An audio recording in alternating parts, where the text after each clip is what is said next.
الحمد لله نحمده ونستعينه ونستغفره ونعوذ بالله من شرور أنفسنا ومن سيئات أعمالنا من يهده الله فلا مضل له ومن يضلل فلا هادي له وأشهد أن لا إله إلا الله وحده لا شريك له وأشهد أن محمدًا عبده ورسوله صلى الله عليه وسلم يا أيها الذين آمنوا اتقوا الله حق تقاته ولا تموتن إلا وأنتم مسلمون يا أيها الناس اتقوا ربكم الذي خلقكم من نفس واحدة وخلق منها زوجها وبث منهما رجالا كثيرا ونساء واتقوا الله الذي تساءلون به والأرحام إن الله كان عليكم رقيبا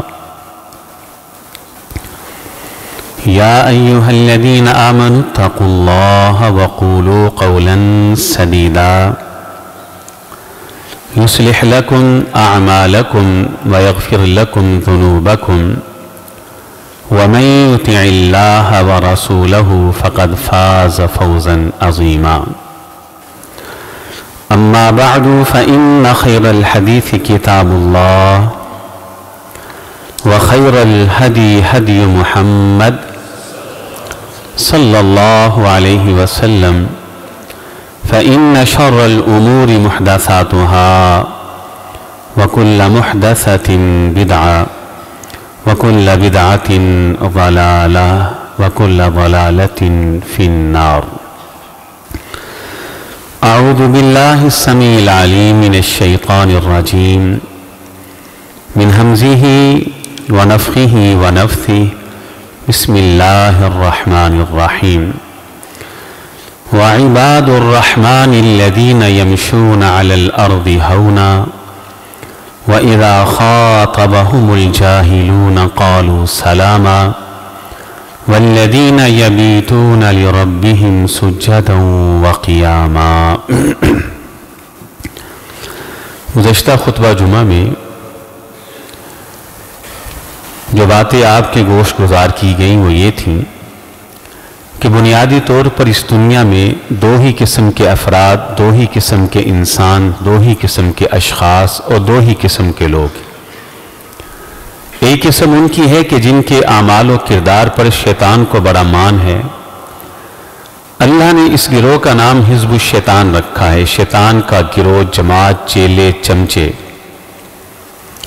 اور اس کے مقابلے کے اندر دوسری قسم ان افراد کی، اشخاص کی، انسانوں کی ہے کہ جن کو اللہ پسند کرتے، جن کے عقائد پر، نظریات پر، اعمال پر، ستھری سیرت پر اللہ کو بڑا مان ہے.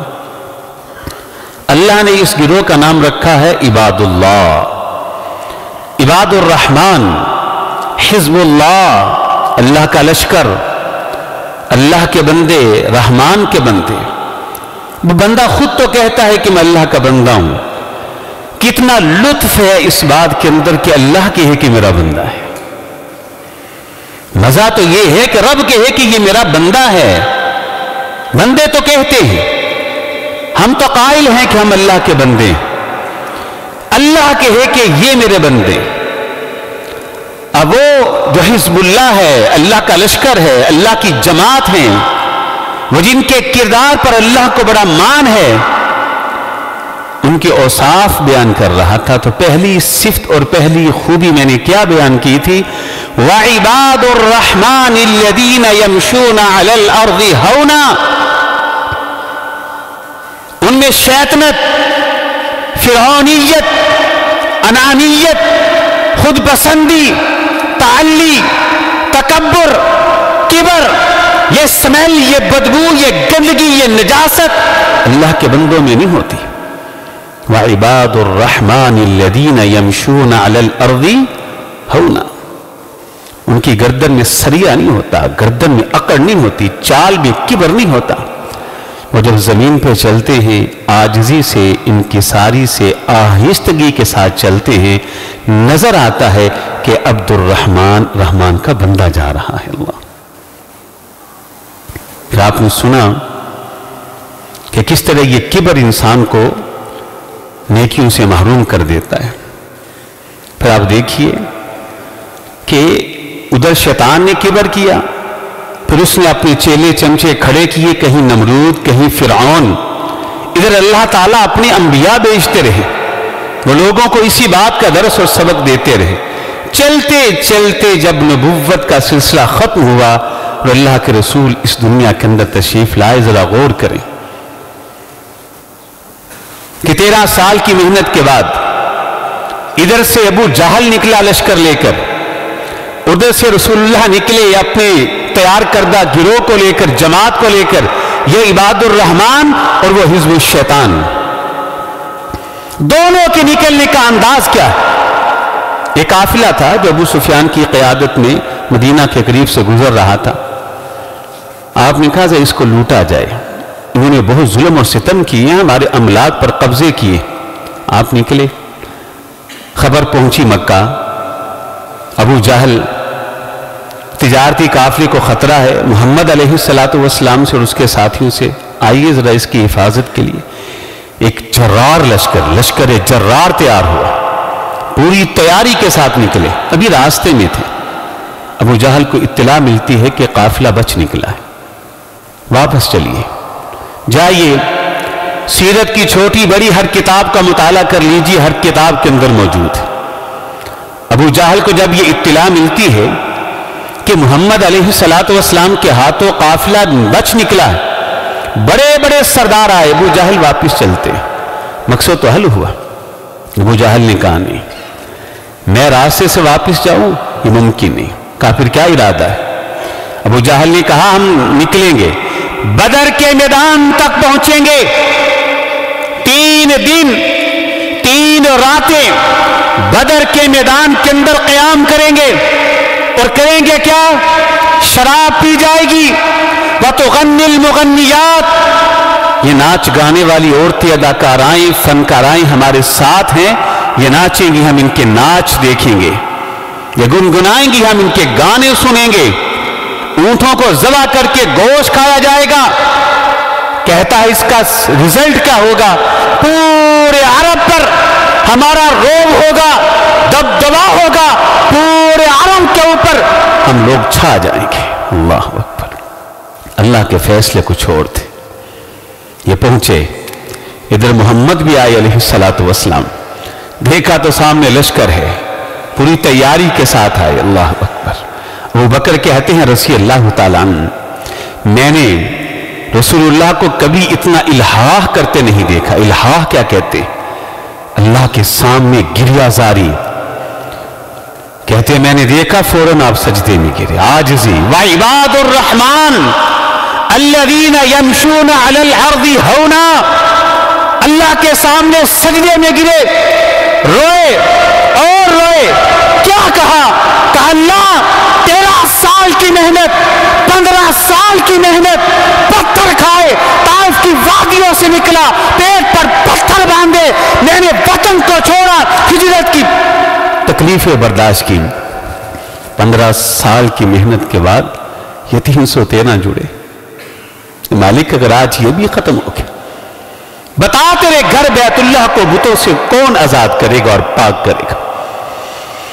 دنیا پر تیری توحید کا جھنڈا کون لہرائے گا؟ بت کدے کون گرائے گا؟ گرجے کون ڈھائے گا؟ معبد خانے کون گرا کر اللہ اکبر کی صدا کو اونچا کرے گا؟ اللہ یہ 15 سال کی محنت ہے محمد علیہ السلام کی لا کے کھڑا کر دی. اللہ تیرے وعدے نصرت کے بعد. ابو بکر کہتے ہیں میں نے ہاتھ رکھا آپ کے کاندھا اقدس کے اوپر سے. اللہ کے رسول بس کا ہے، پیچھے اٹھ جاؤ، بڑی میں نے محنت کی، بڑی تکلیفیں سہی، آج اللہ کے سامنے مجھے مانگنے دو.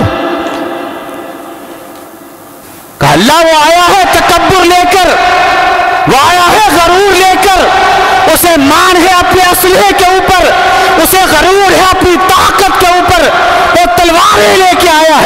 اللہ میں بھی آیا ہوں اور مجھے مان ہے تیری مدد کے اوپر. اللہ وہ تکبر لے کے آیا، میں عاجزی لے کے آیا. مالک وہ شرک لے کے آیا، میں توحید لے کے آیا. اللہ وہ تعداد لے کے آیا ہے، میں تیرے وعدوں پر اپنا بھروسہ اور توکل لے کے آیا ہوں. اللہ اکبر. وعباد الرحمن الذین یمشون علی الارض ہونا. ہونا. ابو جہل نہ بنیے، نمرود اور فرعون کی عادتیں نہ اپنائیے، شیطنت انانیت کو نکال پھینکیے. جب تک آپ کے اندر یہ شیطنت ہے، فرعونیت ہے، ابو جہل کا لبادہ ہے، آپ مسلمان تو مسلمان، ایمان تو بہت دور کی بات ہے، انسانیت بھی آپ کے اندر نہیں آ سکتی. اپنے اندر کی میں کو ختم کریں. اللہ کہتے ہیں ان میں پہلی خوبی کیا ہوتی ہے؟ وعباد الرحمن الذین یمشون علی الارض ہونا. وہ بڑے عاجز ہوتے ہیں، بڑے منکسر ہوتے ہیں. اور ایک حدیث ذہن میں آئی ہے، صحیح بخاری کی حدیث. آپ ارشاد فرماتے ہیں قیامت کے دن کچھ لوگ آئیں گے، اچانک لوگوں کے سامنے کیا ہوگا؟ ان کے جسم چھوٹے کر دیے جائیں گے. کتنے چھوٹے؟ 4 5 6 فٹ کا قد ہے، کوئی 2 فٹ کے نہیں، کوئی 1 فٹ کے نہیں، کہ ان کے جسم چیونٹیوں کی طرح چھوٹے کر دیے جائیں گے. شکلیں انسانوں ایسی ہوں گی، چھوٹے ہو جائیں گے. لوگ انہیں پاؤں تلے روندیں گے اور اسی حالت میں ان کو جہنم میں پھینکا جائے گا. پوچھا یہ لوگ کون ہیں؟ ساری دنیا کی نگاہوں کے سامنے آج ان کو یہ ذلت کیوں دی گئی؟ کہا یحشر المتکبرون. یہ دنیا میں اکڑ کے چلنے والے متکبر تھے، آج ان کو یہ سزا ہے، سب کے سامنے ذلیل ہو کے انہیں جہنم میں پھینک دیا جائے گا. اللہ کہتے ہیں وعباد الرحمن الذین یمشون علی الارض ہونا. پہلی خوبی ہے ان میں عاجزی ہوتی ہے، انکساری ہوتی ہے، کبر تکبر غرور فخر نہیں ہوتا. دوسری خوبی کیا ہے؟ سبحان اللہ. وَإِذَا خَاطَبَهُمُ الْجَاهِلُونَ قَالُوا سَلَامًا. وہ داعی ہوتے ہیں، مبلغ ہوتے ہیں، لوگوں تک پیغام دین پہنچاتے ہیں، لیکن جب ان کا ٹاکرا، ان کا سامنا کسی جاہل سے ہو، بحث کر کے، تکرار کر کے وقت ضائع نہیں کرتے. وَإِذَا خَاطَبَهُمُ الْجَاهِلُونَ قَالُوا سَلَامًا. وہ سمجھتے ہیں کہ مد مقابل کو سیکھنا نہیں چاہتا، مد مقابل کو سمجھنا نہیں چاہتا، بس جہالت کا لبادہ اوڑا ہے، تکرار کرنا چاہتا ہے، بحث کرنا چاہتا ہے. وہ بحث نہیں کرتے، وہ اپنی انرجی اور اپنا مواد، اپنا وقت ضائع نہیں کرتے، سلام کہہ کے جان چھڑاتے ہیں. یہ دعوت کا ایک اصول دیا ہے. ہر مومن مبلغ ہے، ہر مسلمان داعی ہے. میں آپ کو یہاں ایک اصول بتاتا ہوں کہ دعوت کا ایک اصول جو ہم کو سیرت سے ملا، آج اس اصول کو اس امت نے چھوڑ دیا. کاش وہ اصول میرے اور آپ کے اندر آ جائے. دعوت کا اصول ہم نے کیا سمجھا ہے؟ ٹکسال ہاتھ میں پکڑ لیجئے، بس سب کے اوپر کفر کے فتوے چسپاں کرتے جائیے. ڈنڈا ہاتھ میں پکڑ لیجئے، کسی کو چھوڑیے مت. 2-3 نمازیں پڑھ لیجئے اور لوگوں کو جو ہے وہ کم تر سمجھنا شروع کر دیں. نہیں، دعوت کا پہلا اصول کیا ہے؟ دعوت کا پہلا اصول جو ہم کو سیرت سے ملا وہ کیا ہے؟ سبحان اللہ. پڑھیے. نبی علیہ السلام نے لوگوں کے سامنے دعوت اور تبلیغ اور پیغام اور میسج رکھنے سے پہلے لوگوں کے سامنے 40 سالہ زندگی کے ریکارڈ کو رکھا تھا.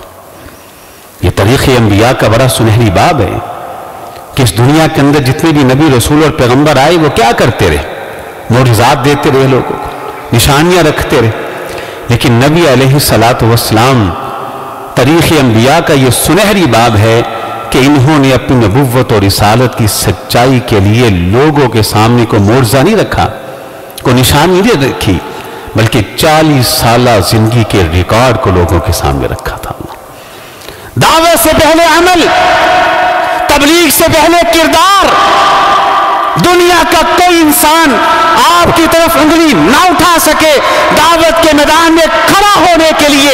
جو ہم کو سیرت سے پہلا سبق ملا ہے اور وہ کیا ہے کہ لوگوں کے سامنے اپنا عمل پیش کریں. آج عمل کہاں ہے؟ کردار کہاں ہے؟ میں آپ سے سوال کرنا چاہتا ہوں، اور کرنا چاہیے۔ آپ ناراض نہ ہوئیے گا، بلکہ ناراض ہو بھی جائیں تو ہو جائے، کوئی محسوس کرتا ہے تو کرے۔ آج کا مسلمان دعوت دیتا ہے کسی ہندو کو، کسی عیسائی کو، کسی یہودی کو، کسی غیر مسلم کو، بھائی جان اسلام قبول کر لیجئے، مسلمان ہو جائیے۔ وہ آگے سے آپ کو جواباً کہتا ہے جناب میں مسلمان ہونے کے لیے تیار ہوں، مجھے آپ کی دعوت قبول ہے۔ ذرا آپ مجھے بتائیے کہ مسلمان کہتے کس کو ہیں؟ اس کی ڈیفینیشن، اس کی تعریف کیا ہے؟ مسلمان کا حلیہ کیسا ہوتا ہے؟ اس کا چہرہ مہرہ کیسا ہوتا ہے؟ اس کا ہیئر سٹائل کیسا ہوتا ہے؟ مسلمان جوان کیسا ہوتا ہے؟ مسلمان عورت کیسی ہوتی ہے؟ مسلمان کی خوشی کیسی ہوتی ہے؟ اس کے غم کیسے ہوتے ہیں؟ صبح کیا کرتا ہے؟ دوپہر کو کیا کرتا ہے؟ شام کو کیا کرتا ہے؟ اس کے گھر کی چار دیواری کے اندر اس کا ماحول کیسا ہوتا ہے؟ کیا میرے اور آپ کے پاس کوئی عملی جواب موجود ہے؟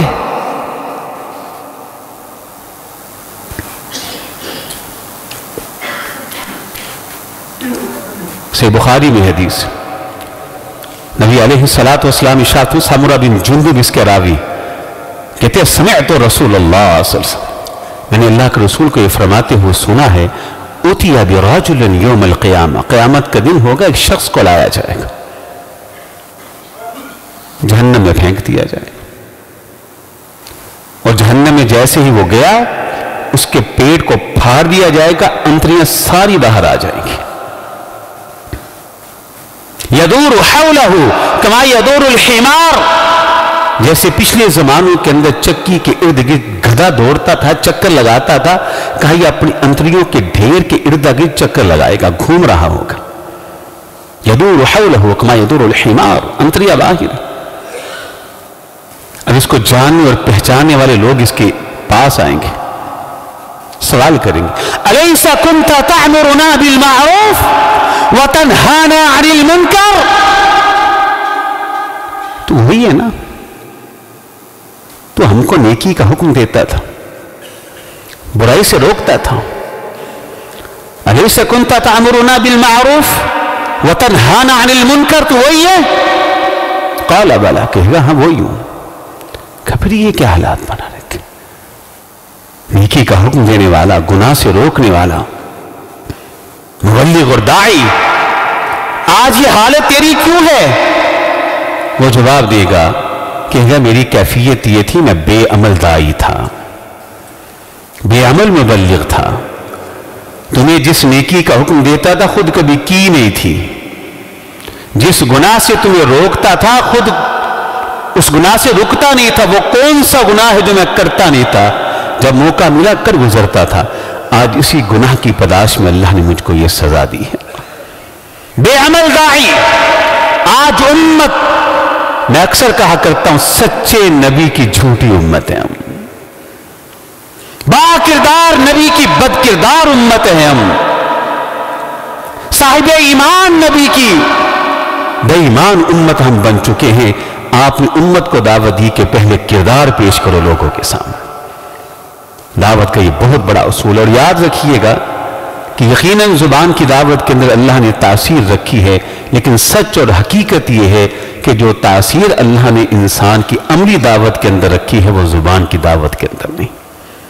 صلح حدیبیہ کا واقعہ تو یاد ہے نا آپ کو، صلح حدیبیہ ہوئی کفار مکہ سے، مشرکین مکہ سے۔ اب رسول اللہ سے بڑھ کر اس دنیا کے اندر دائی کون ہو سکتا ہے، مبلغ کون ہو سکتا ہے؟ ساری دنیا کے دائی مل کر بھی آپ کی دعوت کا مقابلہ تو نہیں کر سکتے، ساری کائنات کے مبلغین اکٹھے ہو کے آ جائیں، آپ کی تبلیغ کا کوئی مقابلہ کر سکتا ہے؟ کوئی نہیں کر سکتا۔ صلح حدیبیہ ہوئی، وعدہ جب پورا ہوا، آپ آئے اور صحابہ اکرام، اللہ کہنے والے رسول اللہ علیہ السلام، اور مخاطب کون ہیں؟ اصحاب، آپ کے تربیت یافتہ۔ آپ نے کہا چلو آگے بڑھو، سب جا کر اپنے اپنے جانور کو ذبح کر دیں۔ کسی نے کیا تھا؟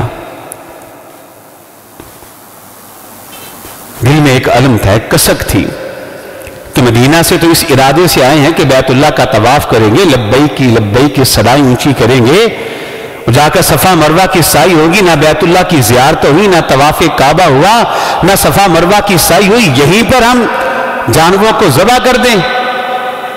کوئی نہیں اٹھا۔ آپ خیمہ میں تشریف لے گئے، امی جان وہاں تشریف فرماتی، مشورہ کیا، میں نے ان کو کہا ہے کہ آپ یہ کام کریں، کوئی کر نہیں رہا۔ امی جان نے کہا دل ٹوٹے ہیں، ایک عزم کے ساتھ آئے تھے، ایک ارادے کے ساتھ آئے تھے، ایک نیت لے کے آئے تھے، آپ آگے بڑھیں اور اپنے ہاتھ سے ذرا اپنے اونٹ یا اپنے جانور کو ذبح تو کریں، دیکھیے آپ کی عملی دعوت کا کیسا ان کے اوپر اثر ہوتا ہے۔ آپ آگے بڑھتے ہیں اور سب کے سامنے اپنے جانور کو ذبح کرتے ہیں۔ بس یہ عمل پیش کرنا تھا، کوئی ایک صحابی بھی ایسا نہیں تھا جو پیچھے رہا ہو۔ اللہ کردار، وَإِذَا خَاطَبَهُمُ الْجَاهِلُونَ قَالُوا سَلَامًا۔ وہ دعوت کے میدان کے اندر بڑے حساس ہوتے ہیں، باعمل ظاہر ہوتے ہیں، جو حالات سے خام ٹکر نہیں لیتے اور ان سے بحث مباحثہ شروع نہیں کر دیتے، سلام کہہ کے جان چھڑاتے ہیں۔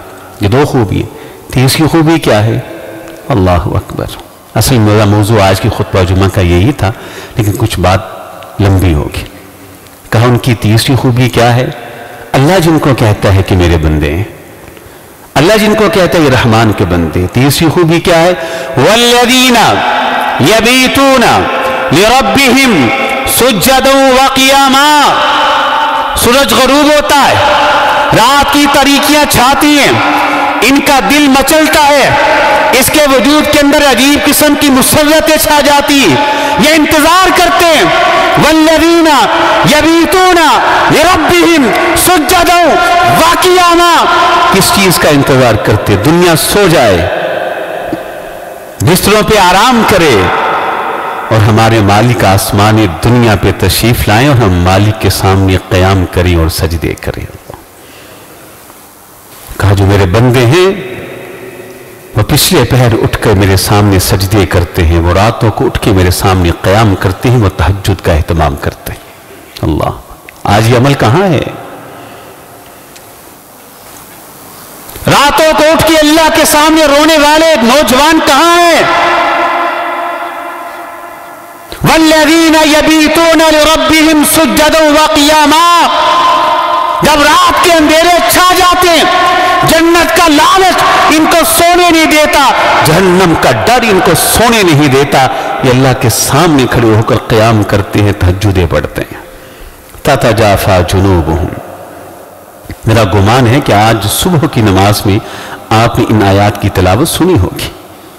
قاری صاحب کی میٹھی زبان سے کتنا پیارا قرآن پڑھتے ہیں۔ تَتَجَافَى جُنُوبُهُمْ عَنِ الْمَضَاجِعِ يَدْعُونَ رَبَّهُمْ خَوْفًا وَطَمَعًا وَمِمَّا رَزَقْنَاهُمْ يُنْفِقُونَ۔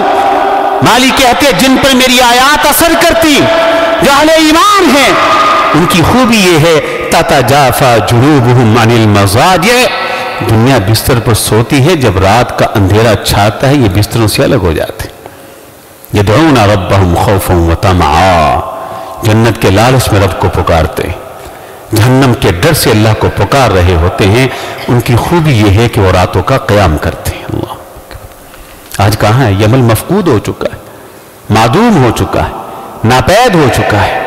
اور ہمارے اسلاف کا کردار کیا تھا؟ عمر بن خطاب رضی اللہ تعالی رات کا قیام کر رہے، تہجد پڑھ رہے، تہجد کی نماز کے دوران ایک آیت پڑھتے ہیں اِنَّ عَذَابَ رَبِّكَ لَوَاقِعٌ، اِنَّ عَذَابَ رَبِّكَ لَوَاقِعٌ۔ اس آیت کو پڑھا، دوبارہ پڑھا، 6 بارہ پڑھا، چوتھی بار پڑھا، پھر پڑھا، پھر پڑھا۔ اس آیت نے دل پہ ایسا اثر کیا کہ آنکھوں میں آنسو جاری ہوئے، روئے اور روئے اور روئے، روتے گئے ساری رات ایک آیت پڑھ کر حالت قیام میں رو رو کے گزرتے، حتیٰ ہماری اتنا روئے کہ بیمار پڑ گئے۔ ان کے راتوں کے قیام کی حالت تھی۔ اللہ، انہی کے بیٹی عبداللہ بن عمر رضی اللہ تعالیٰ عنہ، چھوٹی عمر تھی، کہتے تھے میرے دل کے اندر ایک خواہش تھی، صحیح بخاری میں، خواہش کیا تھی؟ مجھے کوئی خواب آئے۔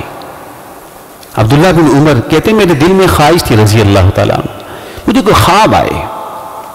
یہ خواہش کیوں تھی ان کے دل میں کہ خواب آئے؟ خواہش اس لیے تھی کہ صحیح بخاری میں لکھا ہے کہ نبی علیہ الصلوۃ والسلام کا یہ معمول مبارک تھا کہ فجر کی نماز پڑھانے کے بعد آپ صحابہ کرام سے مخاطب ہو کر ایک سوال کرتے تھے، اور سوال یہ ہوتا تھا کہ تم میں سے کسی نے رات کوئی خواب تو نہیں دیکھا؟ فَلْيَقُصْ، اگر کسی نے دیکھا ہے تو بیان کر دے. اب جس نے خواب دیکھا تو وہ بیان کر دے، تو آپ اس کی تعبیر بیان کرتے. عبداللہ کہتے ہیں چھوٹی عمر تھی، کم سن تھی، ابھی 13-14 سال کی عمر تھی. کہتے ہیں میرے دل کے اندر بار بار یہ خواہش تھی، یا اللہ مجھے بھی کوئی خواب آئے اور فجر کی نماز کے بعد میں بیان کروں، مجھے تعبیر اللہ کے رسول بنائے. بالآخر ان کی یہ خواہش پوری ہوئی، انہیں خواب آیا. صحیح بخاری میں اس خواب کا ذکر. کہتے ہیں مجھے خواب یہ آیا کہ 2 فرشتے میرے پاس آئے، مجھے پکڑ کے اپنے ساتھ لے گئے، اور میں نے دیکھا کہ آگ جل رہی ہے، اور میں آگ کو دیکھ کے گھبرایا. ان میں سے ایک فرشتے نے کہا مت گھبرا، کوئی بات نہیں. بس اتنی خواب تھی، میری آنکھیں کھل گئی. صبح ہوئی، میں فجر کی نماز کے بعد بیٹھا، اب دل میں خواہش تھی اپنا خواب بیان کروں گا، پھر تعبیر. کہتے وقت نہ ملا، موقع نہ مل سکا، خواب بیان کرنے والوں کی تعداد زیادہ تھی، نہ بیان نہ کر سکا. میں سیدھا گھر گیا اللہ کے رسول کے علیہ الصلوۃ والسلام، اور ان کی چونکہ بہنہ اور ہمشیرہ ہماری مومنوں کی ماں ہے، میں سیدھا باجی حفصہ کے پاس گیا رضی اللہ تعالیٰ. میں نے کہا باجی جان مجھے یہ خواب آیا ہے، اس کی تعبیر پوچھئے گا. ام المؤمنین حضرت حفصہ کہتی ہے میں اللہ کے رسول کو کہا عبداللہ کو یہ خواب آیا ہے. آپ نے کیا کہا؟ نعم الرجل عبداللہ، یہ خواب عبداللہ کو آیا ہے رضی اللہ. عبداللہ کو آیا. نعم الرجل عبداللہ، عبداللہ کو اس کی تعبیر بتانا، کہنا اللہ کے رسول نے کہا ہے عبداللہ بڑا اچھا انسان ہے، نعم الرجل بڑا اچھا ہے. اے کاش کہ عبداللہ رات کا قیام شروع کر دے اور تہجد شروع کر دے. نافع ان کے شاگرد ہیں رضی اللہ تعالیٰ. نافع کہتے ہیں اس حدیث کے بعد، اس تعبیر کے بعد، خواب کی تعبیر کو سننے کے بعد 86 برس کی عمر پائی عبداللہ بن عمر رضی اللہ تعالیٰ عنہما نے. 86 برس کی عمر پائی. نافع کہتے ہیں حضر میں، سفر میں، خوشی میں، غم میں، بیماری میں، شفا میں نے ہر جگہ عبداللہ بن عمر کو دیکھا رضی اللہ تعالیٰ عنہما کسی بھی حالت میں رات کا قیام نہیں چھوڑتے تھے، نہیں چھوڑتے تھے. اب آخری بات سن لیا، آپ کو مزہ آئے گا. عمر بن خطاب کا دور خلافت ہے رضی اللہ تعالیٰ. ان کی ایک عادت مبارکہ تھی کہ اپنے شہروں کا گشت کرتے تھے، چکر لگاتے تھے خبرگیری اور آگاہی کے لیے. گشت کرتے کرتے ایک علاقہ میں پہنچے، اس علاقے کا نام تھا ہیمس، شہر کا نام تھا. وہاں پہنچے اور سیدھا کہاں آئے؟ مسجد میں. لوگوں کو اکٹھا کیا. کوئی شکایت تو نہیں، کوئی پریشانی تو نہیں، خلیفہ آئے ہیں حال احوال پوچھنے، خبرگیری کے لیے. لوگوں نے کہا اور تو کوئی شکایت نہیں، یہ گورنر نا آپ کے، جو ہمارے اوپر آپ نے گورنر بٹھائیں گے، کوئی اچھے انسان نہیں ہے. عمر کے پاؤں تلے سے زمین نکل گئی. عمر کہتے ہیں سعید بن عامر رضی اللہ، میں تو اس کے تقوی کو، اس کے زہد کو، اس کے ورع کو اچھی طرح سے جانتا ہوں. کیا ہوا سعید کو، کیا ہوا؟ کہتے ہیں شکایتیں ہیں 4 بڑی بڑی سعید کی. تو بتلاؤ کیا شکایتیں؟ یہ اس دور کے گورنر تھے. کہا پہلی شکایت یہ ہے، اب ایک روایت میں مغرب کے لفظ ہیں اور ایک میں فجر کے وقت. کہا نماز پڑھاتے ہیں مغرب میں فجر کی، گھر چلے جاتے ہیں، ہماری بات ہی نہیں سنتے. دوسری شکایت یہ ہے کہ مہینے میں بسا اوقات ایک دن ایسا آتا ہے کہ سعید کے گھر جائیں، دروازے پہ دستک دیں گے، دروازے نہیں کھولتا، بات ہی نہیں سنتے. گورنر ایسے ہوتے ہیں. اللہ اور عجیب آدمی ہے. بسا اوقات مجلس میں بیٹھے ہوتے ہیں، اچانک ان پر غشی کا دورہ پڑتا، بے ہوش ہو جاتے. کہا تیسری شکایت یہ ہے عشاء کے بعد ان کے گھر میں کوئی جائے دروازہ کھٹکھٹاتا رہے، عشاء کے بعد کسی کی بات نہیں سنتے. ہمیں نہیں چاہیے ایسا گورنر. سعید بن عامر کو بلایا کہ مسجد میں کھڑا کیا گیا. کہا سعید یہ 4 شکایتیں آئی ہیں آپ کی. سعید کہتی ہیں میرا اور میرے رب کا معاملہ تھا، چونکہ شکایت ہوئی ہے اب تلافی ضروری ہے، صفائی ضروری ہے۔ ان لوگوں نے کہا ہے کہ سعید رضی اللہ تعالی عنہ نماز کے بعد گھر جاتا ہے، سچ کہتے ہیں عمر جاتا ہوں عمر ان سے پوچھئے میں گورنر ضرور ہوں، میرے گھر میں کوئی خادم کو نوکر ہے؟ ان سے پوچھئے کہ ان کو علم نہیں کہ ایک عرصے سے میری اہلیہ بیمار ہے؟ عمر اگر ان کی ذمہ داریاں میرے کاندھے کے اوپر ہیں تو کیا اہلیہ اور بچوں کی ذمہ داریاں نہیں؟ عمر گھر جاتا ہوں، گھر کے کام کاج کرتا ہوں، کھانا تیار کرتا ہوں، وقت تو لگتا ہے، ٹائم تو لگتا ہے، میں فارغ ہوتا ہوں مسجد میں آتا ہوں، ان کی باتوں کو سنتا ہوں۔ عمر چپ ہوئے، لوگ بھی لاجواب ہوئے اور خاموشی اختیار کی۔ کہا یہ لوگ کہتے ہیں کہ کچھ دن ایسے بھی آتے ہیں آپ گھر سے نکلتے نہیں، یہ کیسی ذمہ داری؟ سعید ابن عامر نے جواب دیا، کہا عمر سچ کہتے ہیں، کئی بار ایسا ہوتا ہے دن کا بہت بڑا حصہ میں گھر میں گزارتا ہوں، نہیں باہر آتا۔ عمر میں گورنر ضرور ہوں، ان سے پوچھئے کہ آج تک میرے وجود کے اوپر اس کے علاوہ کوئی دوسرا لباس دیکھا؟ کوئی دوسرا لباس دیکھا ہے؟ یہ مسلمانوں کے عروج کا زمانہ اور دور، یہ دور تھا جب مسلمان مشرق میں ہوتا تھا، دشمن مغرب میں کامتا تھا، یہ دور تھا جب مسلمان شمال کے اوپر لشکر تیار کرتا تھا، جنوب میں بیٹھے دشمن کے اوپر کپ کپی طاری ہو جاتا۔ کہا میرے وجود کو کوئی دوسرا لباس دیکھا؟ لوگوں نے کہا نہیں۔ کہا عمر استعمال کرتا ہوں، آلودہ ہو جاتا، دھوتا ہوں، جب دھوتا ہوں وجود پہ لباس نہیں ہوتا، جب تک یہ خشک نہیں ہوتا میں گھر کے دروازے کو کیسے کھولوں اور باہر آ جاؤں۔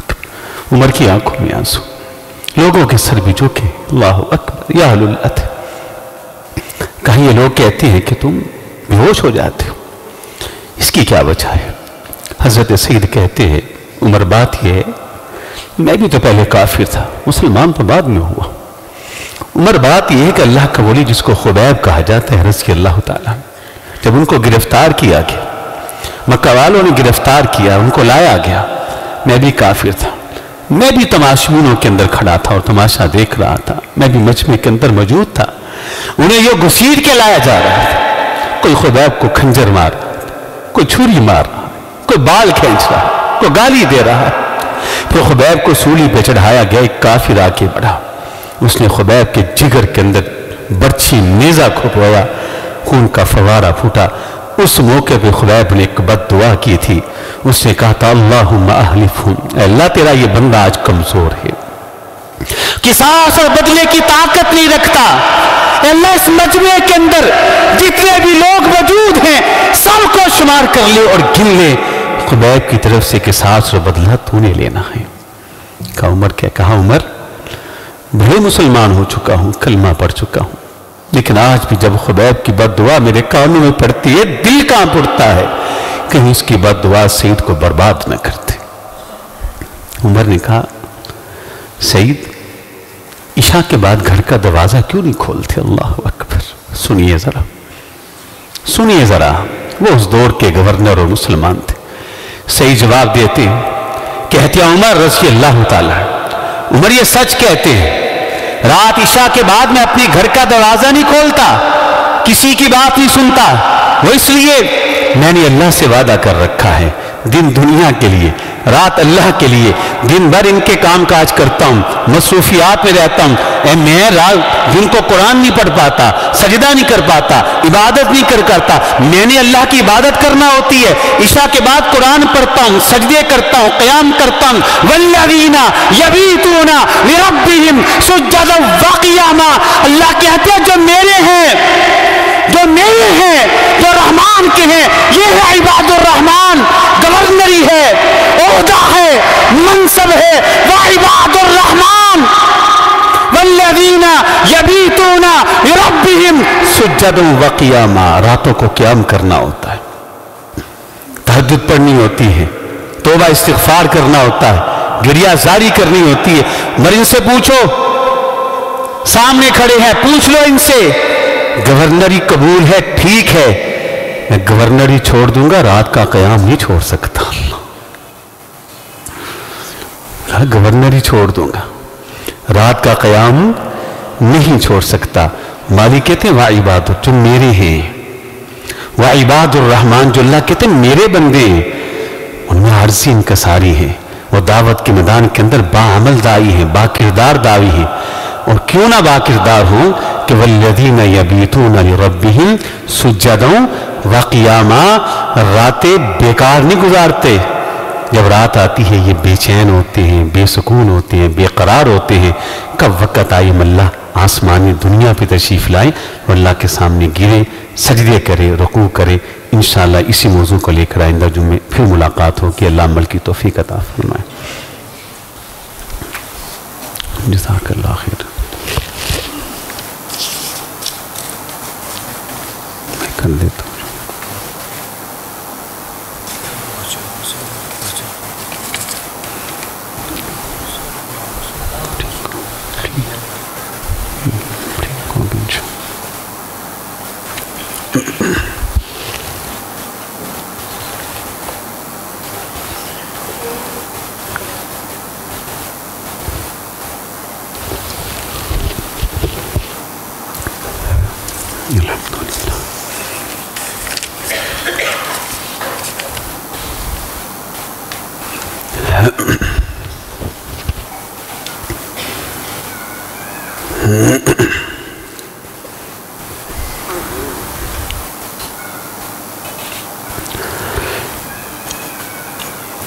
إن الحمد لله نحمده ونستعينه ونستغفره ونعوذ بالله من شرور أنفسنا ومن سيئات أعمالنا، من يهده الله فلا مضل له ومن يضلله فلا هادي له، وأشهد أن لا إله إلا الله وحده لا شريك له، وأشهد أن محمدا عبده ورسوله صلى الله عليه وسلم۔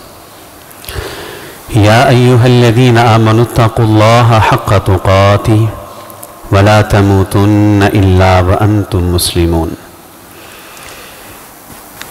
يا أيها الناس اتقوا ربكم الذي خلقكم من نفس واحدة وخلق منها زوجها وبث منهما رجالا كثيرا ونساء، واتقوا الله الذي تساءلون به والأرحام إن الله كان عليكم رقيبا۔ يا أيها الذين آمنوا اتقوا الله وقولوا قولا سديدا يصلح لكم أعمالكم ويغفر لكم ذنوبكم، ومن يطع الله ورسوله فقد فاز فوزا عظيما۔ أما بعد فإن خير الحديث كتاب الله، وخير الهدي هدي محمد صلى الله عليه وسلم، فإن شر الأمور محدثاتها، وكل محدثة بدعة، وكل بدعة ضلالة، وكل ضلالة في النار۔ أعوذ بالله السميع العليم من الشيطان الرجيم، من همزه ونفخه ونفثه، بسم الله الرحمن الرحيم۔ وعباد الرحمن الذين يمشون على الأرض هونا وإذا خاطبهم الجاهلون قالوا سلاما، والذين يبيتون لربهم سجدا وقياما۔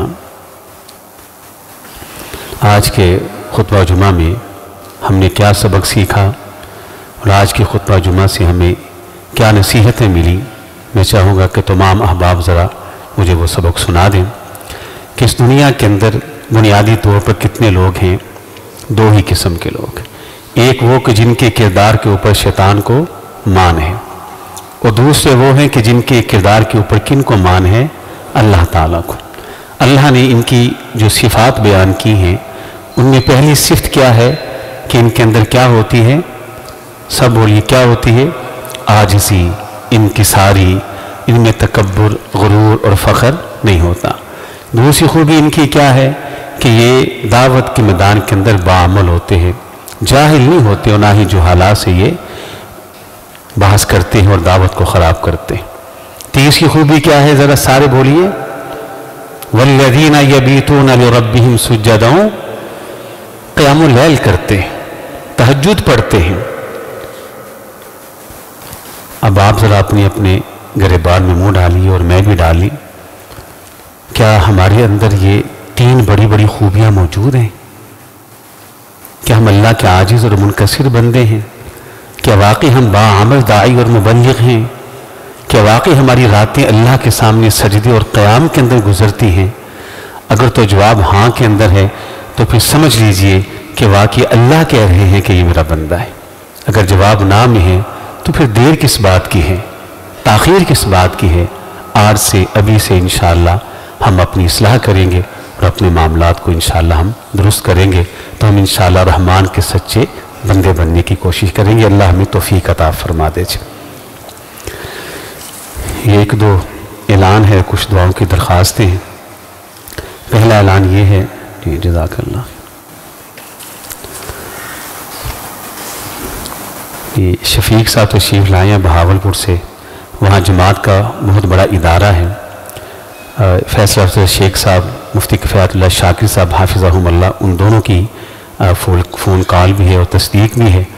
وہاں ضروریات بہت زیادہ ہیں، انہوں نے لکھی ہے ڈیٹیل، وقت نہیں تو تمام احباب سے یہاں درخواست اور گزارش ہے کہ یہ تشریف لائے ہیں، لمبا سفر کر کے مہمان ہیں ہمارے، تو ان کے ساتھ بھرپور تعاون فرما دے۔ اللہ آپ کا دیا قبول و منظور فرمائے۔ اللہ تعالیٰ انہیں بھی اخلاص اور تقوی کی بنیاد پر دین کا کام کرنے کی توفیق عطا فرمائے۔ یہ دعا کی درخواست ہے، ان کے بیٹے ICU کے اندر ہیں گزشتہ 5 دنوں سے، دعا کرے اللہ تعالیٰ ان کے بیٹوں کو شفائے کاملہ عاجلہ عطا فرما، اللہ ان کے بیٹے کو تندرستی و صحت عطا فرما۔ ان کے والد محترم وفات پا گئے ہیں، دعا کی درخواست کی، دعا کریں اللہ اگر وہ مومن تھے، موحد تھے، صحیح العقیدہ تھے تو اللہ ان کے سارے گناہوں کو معاف کر دے، اللہ ان کی بخشش فرما دے۔ ایک اور دعا کی درخواست ہے، ان کی بہنہ وہ کینسر کے مرض کے اندر مبتلا ہے، دعا کر دیں اللہ اس بہنہ کو شفائے کاملہ عاجلہ عطا فرما، اللہ ہمیں اپنا منکسر بندہ بنا دے، اللہ ہمیں اپنا عاجز بندہ بنا دے، اللہ ہمیں راتوں کو اٹھ کے اپنی بارگاہ کے اندر سجدہ کرنے والا بنا، اللہ راتوں کو اٹھ کر اپنی کمر کو رکوع کی حالت میں اپنے سامنے خم کرنے والا بنا۔ اللہ آج تیرے گھر میں آئے ہیں، مالک میں دعا کرتا ہوں توفیق دے کہ آخری سانس تک یوں ہی تیرے گھروں کو آباد کرتے رہیں۔ اللہ آج ہم تیرے گھر کے اندر سر جھکانے آئے ہیں، اللہ توفیق دے آخری ہچکی تک یہ سر یوں ہی تیرے سامنے جھکتا رہے، اللہ آخری سانس تک یہ کمر یوں ہی تیرے سامنے خم ہوتی رہے، اللہ آخری سانس تک یہ زبان یوں ہی تیری تسبیح کے گیت گاتی رہے، تیری حمد کرتی رہے، تیری تکبیرات کے گیت گاتی رہے۔ اللہ بڑے لوگ ہیں بیمار ہیں، سب کو صحت کاملہ عاجلہ عطا فرما، سب کو شفا یاب کر دے، سب کو صحت یاب کر دے۔ اللہ جتنے لوگ یہاں ہم اکٹھے ہیں، اللہ ہم سب کے اوپر، ہم سب کے گھروں کے اوپر رحمتوں کا نزول فرما، برکات کا نزول فرما۔ اللہ ہمارے مالوں کے اندر برکتیں دے دے، اللہ ہماری اولاد میں برکتیں دے دے، اللہ ہمارے گھروں کے اندر برکتیں دے دے، اللہ ہماری عورتوں کے اندر برکتیں دے دے، اللہ ہماری زندگیوں کے اندر برکت عطا فرما، اللہ ہمارے اعمال کے اندر برکتیں عطا فرما۔ اللہ میں آپ سے درد دل سے دعا کرنے لگا ہوں، اللہ اپنے آخری نبی کی آخری امت کی حالت زار پہ رحم فرما، اللہ مظلوم فلسطینیوں کی مدد فرما، اللہ مظلوم فلسطینیوں کی مدد فرما، اللہ اہل غزہ کی مدد فرما، اللہ مسلمان جہاں جہاں پریشان ہیں اللہ وہاں وہاں ان کی تائید و نصرت فرما، اللہ وہ ہمارے بھائی جو کفار کے مقابلے میں اللہ میدانوں کے اندر کھڑے ہیں اللہ ان کی مدد فرما۔ اللہم اعز الاسلام والمسلمین، اللہم اعز الاسلام والمسلمین، اللہم انصر المجاہدین فی کل مکان، اللہم انصر المجاہدین فی کل مکان، اللہم اہلک الظالمین بالظالمین، اللہم اذل الشرک والمشرکین، اللہم اذل الکفر والکافرین، اللہم علیک بالیہود، اللہم علیک بالیہود، اللہم علیک بالہنود، اللہم علیک بالنصارى، اللہم علیک بالکفار اجمعین۔ اے اللہ وطن عزیز پاکستان کی حفاظت فرما، اللہ ملک پاکستان کی حفاظت فرما، اللہ ملک پاکستان میں رہنے والوں کی حفاظت فرما، اللہ ملک پاکستان کے چپے چپے کونے کونے ذرے ذرے قطرے قطرے پتے پتے کی حفاظت فرما، اللہ وطن عزیز پاکستان کو امن کا گہوارہ بنا دے، اسلام کا مضبوط قلعہ بنا دے، اللہ ملک پاکستان میں رہنے والے تمام مسلمانوں کو ایک بھی کر دے، نیک بھی کر دے، اللہ ہم سب کو ایک بھی کر دے، نیک بھی کر دے، اللہ ملک پاکستان کی سرحدوں کی حفاظت کرنے والے پاک فوج کی اللہ حفاظت فرما، ربنا آتنا فی الدنیا حسنہ وفی الآخرۃ حسنہ وقنا عذاب النار، سبحان ربک رب العزۃ عما یصفون وسلام علی المرسلین والحمد للہ رب العالمین۔